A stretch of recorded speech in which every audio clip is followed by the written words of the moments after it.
আসসালামু আলাইকুম ভিউয়ার্স। এখানে কাপড় আছে 2.5 গজ। এখানে 2 শার্টের গোল জামা হবে।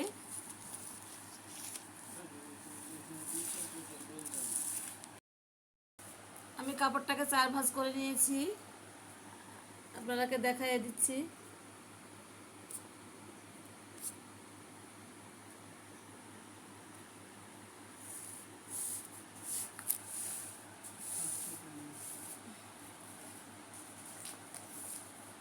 লম্বা ঝুলটা আমি দেখাই দিই।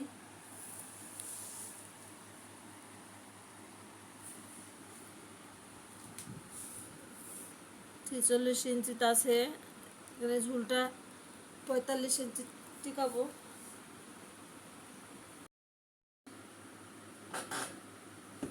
আমি 2.5 ইঞ্চি চওড়া, লম্বা নিব 5 ইঞ্চি।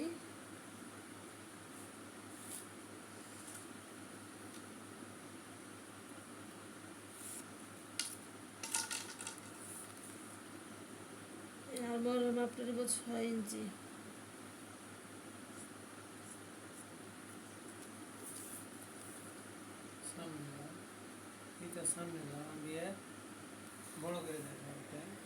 আমি এখানে নেব আমার, আমি এদিকে 1/2 ইঞ্চি বাদ দিই, ওই জন্য আমি 6.5 ইঞ্চি নিব। সেলাই মার্জিন সহকারে।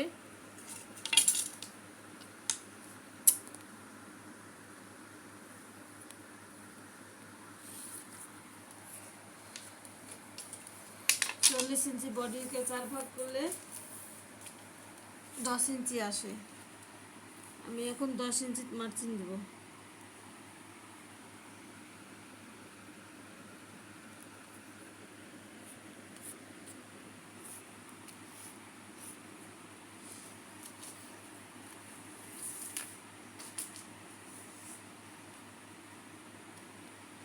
আমি এখানে 9 ইঞ্চি নিব। কোমরের ইয়াটা একটু ভিতরে হলে ভালো হয়।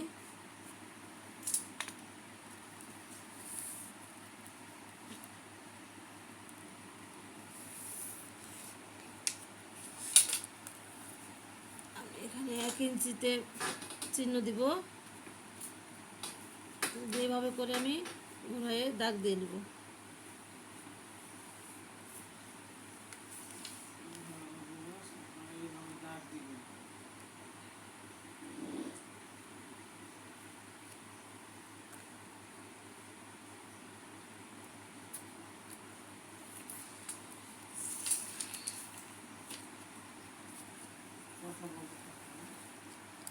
নিচের এই জিনিসটা আমি এইভাবে দিয়ে নিব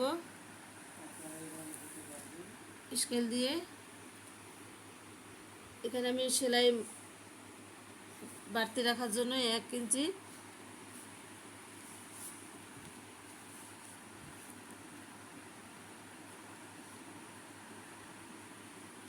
এভাবে দাগ দেওয়া লাগবে। একটু বেশি করে ছাড়তে পারেন। আপনারা যদি অন্য কোনো বডি কাটতে চান, মোটা সাইজের মোটা 46 বডি কাটে 46। আপনারা যে কোনো বডি কাটতে পারেন, 42, 44, 46, সেটাকে 4 ভাগ করে নেবেন। করার পরে এভাবে মাপ অনুযায়ী কাটবেন।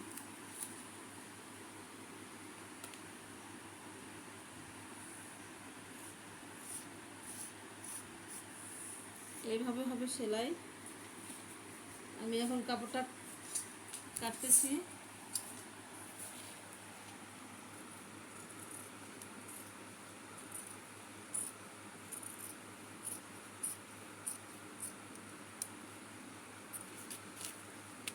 আমি এটা একটু পুরোটাই দেব।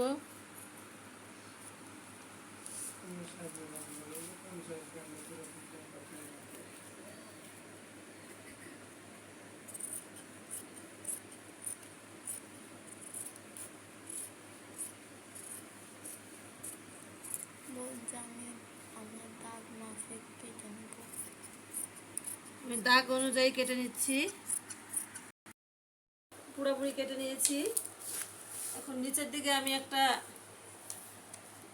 কোনার রাউন্ড শেপটা দিয়ে নিব। এই রাউন্ড শেপটা না দিলে কোনা ঝুলে যায়, তখন জামা পরলে দেখতে ভালো লাগে না। ওই জন্য আমি প্রত্যেকটা গোল জামা বানালে আমি এভাবে রাউন্ড শেপ দিয়ে নিই, আপনারাও দিয়ে নেবেন। আমি এখন এটা কেটে নেব। আমি এখন কেটে নিচ্ছি।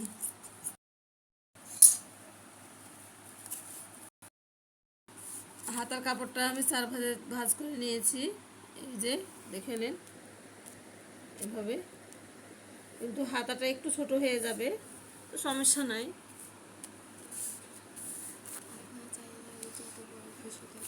আপনারা আপনাদের ইচ্ছা মতন আপনারা করে নিতে পারেন। এই যে আমি দেখাই দিচ্ছি, এখানে 8 ইঞ্চি হয়েছে, 7-এ টিকবে। আমি এখানে একটা 3.5 ইঞ্চিতে মাপ দিয়ে নিব।